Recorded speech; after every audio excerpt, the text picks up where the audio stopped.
Ever feel overwhelmed by life? Are you overloaded with all the tasks on your to-do list? Do the waves of new projects, ideas sometimes engulf you? Let's talk about how to overcome overwhelm. The writer Paulo Coelho once said that life has many ways of testing a person's will, either by having nothing happen at all or by having everything happen all at once. When it feels like everything is happening all at once, it is easy to become overwhelmed. A good first step is to do a quick brain dump and get everything out of your head onto the page. This helps us to see the edges. However, once you have all your random thoughts, tasks, and projects out of your head and into some physical form, you need to decide what they mean to you. For example, let's imagine some of these random thoughts and tasks related to a project that you want to complete.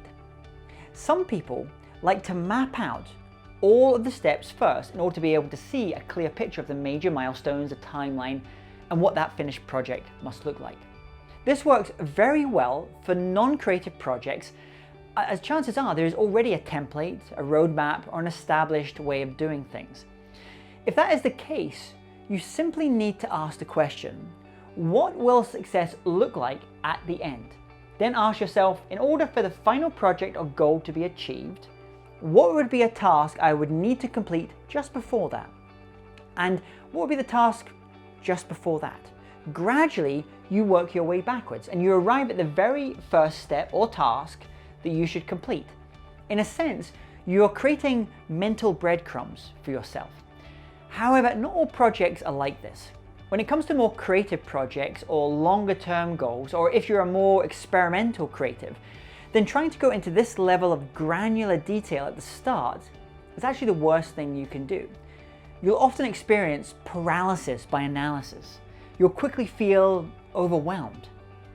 For example, the experimental artist Rothko once said that ideas and plans that existed in the mind at the start were simply the doorway through which one left the world in which they occur.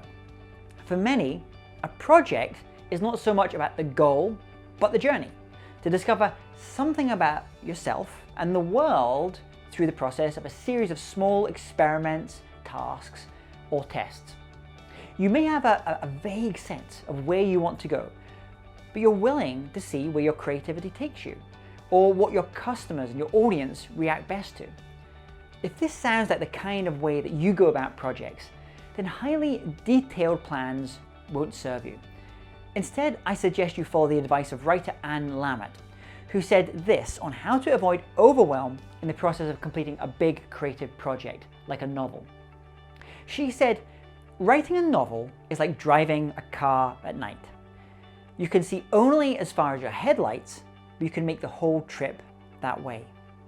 You don't always have to see where you're going. You don't even have to see the final destination or every little milestone that you're going to pass along the way.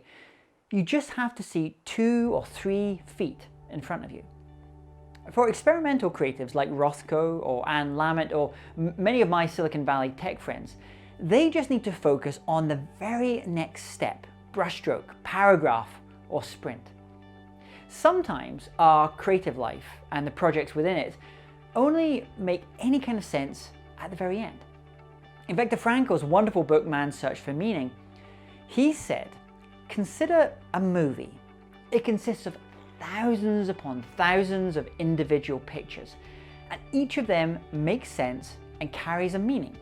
Yet the meaning of the whole film cannot be seen before its last sequence is shown.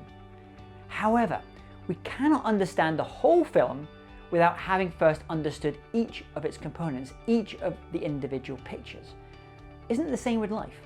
Doesn't the final meaning of life too reveal itself, if at all, only at the end, on the verge of death?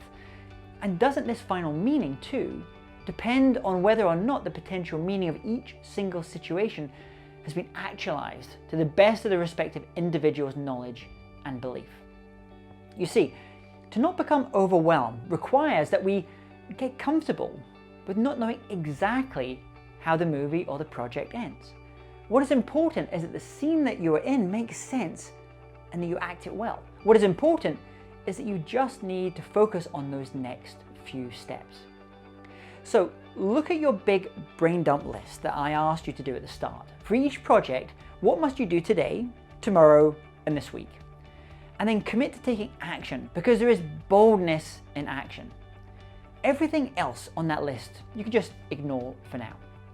And remember, vestigia nulla retrosum, no backward steps. Creativity calls for courage. It requires that we commit to taking that next step forward. Thanks for watching.